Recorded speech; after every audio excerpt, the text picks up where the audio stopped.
प्यारे बच्चों, नमस्कार। कैसे हैं आप सभी? उम्मीद करता हूं आप सभी स्वस्थ होंगे। प्यारे बच्चों, आज हम लोग जो करेंगे डेट इस पार्ट नंबर 12, 12वां पार्ट करेंगे इडियम एंड फ्रेजेस का।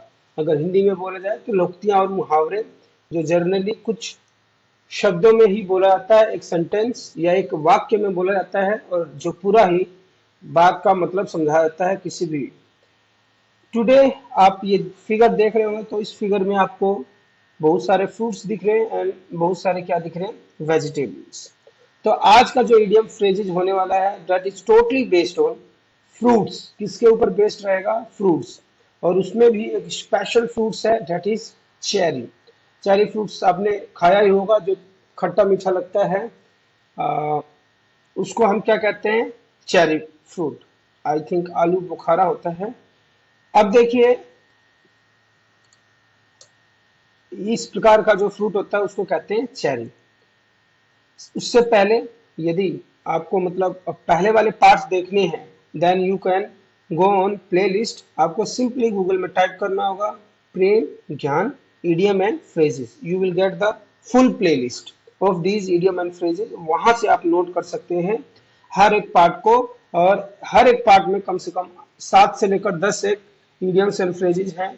यदि आप ये रोजाना याद करते हैं तो आप खुद इमेजिन कर सकते हैं कि विद इन अ वीक आपके 70 इडियम एंड फ्रेजेस आपके फ्रेंड्स होंगे, जो आप यदा कदा इस्तेमाल कर सकते हैं when you are talking in English.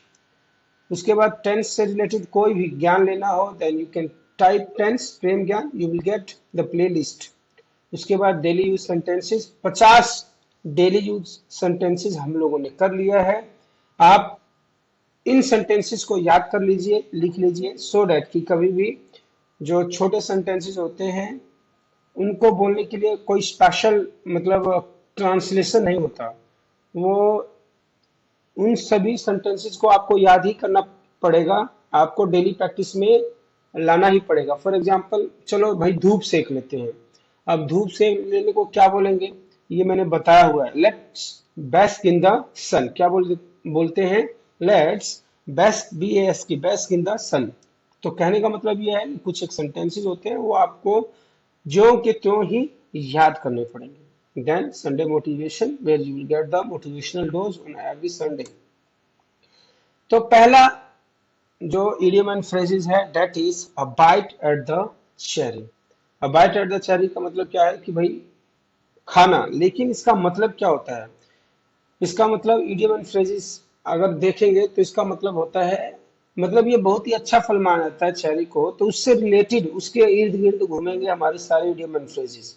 अब बाइट एट द चेरी का मतलब होता है a good opportunity that isn't available to everyone. A good opportunity that isn't available to everyone. एक ऐसा मौका, एक ऐसी अपॉर्चुनिटी जो सभी को अवेलेबल नहीं होता। If you are getting that opportunity, तो इसका मतलब आपको क्या मिला है? A bite at the cherry. You only get a bite at the cherry in life. You only get a bite at the cherry in life, कि भाई good opportunity जिंदगी में बहुत जल्दी से नहीं मिलते हैं, लेकिन मिलते ही रहते हैं। द नेक्स्ट इज, ये क्या कर रहे हैं आप खुद ही फिगर देख के बताइए।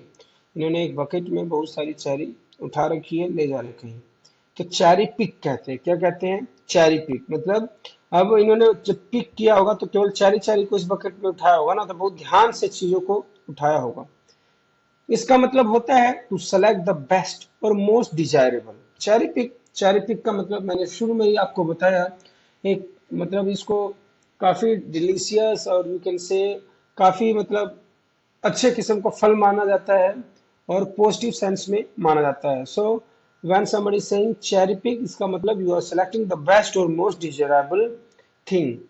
एग्जाम्पल देख लीजिए, you are cherry pick, you are cherry picking facts to suit your arguments. मतलब आप अपनी बातों को सिद्ध करने के लिए मतलब बिल्कुल उचित और बिल्कुल सटीक एग्जाम्पल्स ले रहे हो। There are good reasons not to go forward. लेकिन दूसरी बात यह है कि और भी बातें हैं कि आप उस काम को नहीं कर सकते। ठीक है? तो चेरी पिकिंग फैक्ट्स क्या होते हैं? चेरी मतलब बेस्ट वन। ठीक है? To prove yourself that you are right, you have to give cherry picking facts. The next one is the cherry on the cake. जैसे केक है, cake के ऊपर हमने चेरी रख दिया, तो इसका मतलब क्या होता है? The final thing that makes something perfect. हमने सारा काम कर लिया, बहुत ही अच्छे से, बहुत ही सलीके से कर लिया है, but still something is missing, that is to put a cherry on the cake.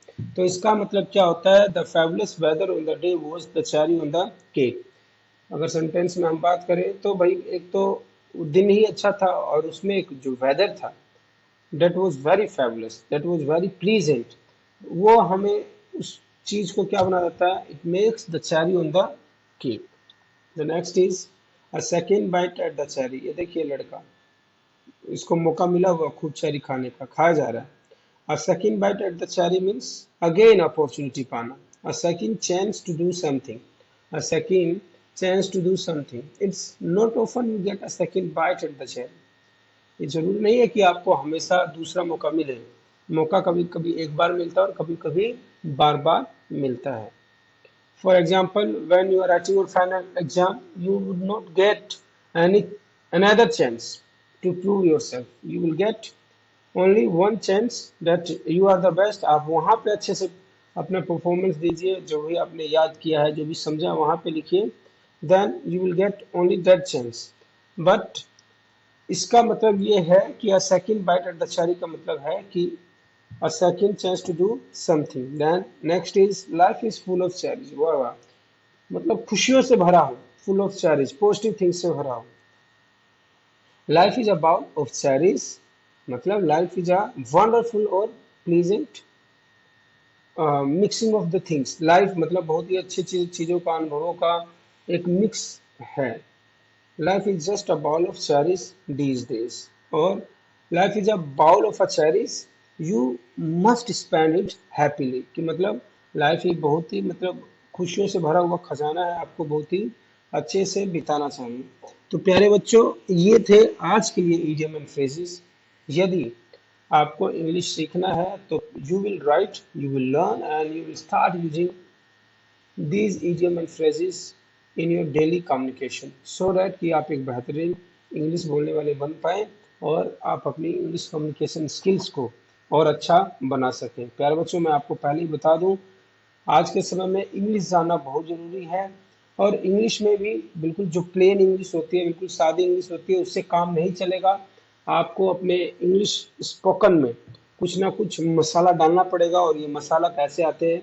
ये मसाला इन्हीं सेंटेंसेस, इन्हीं इडियम एंड फ्रेजेस, इन्हीं वर्ड्स से आते हैं, स्टैंडर्ड वर्ड से आते हैं।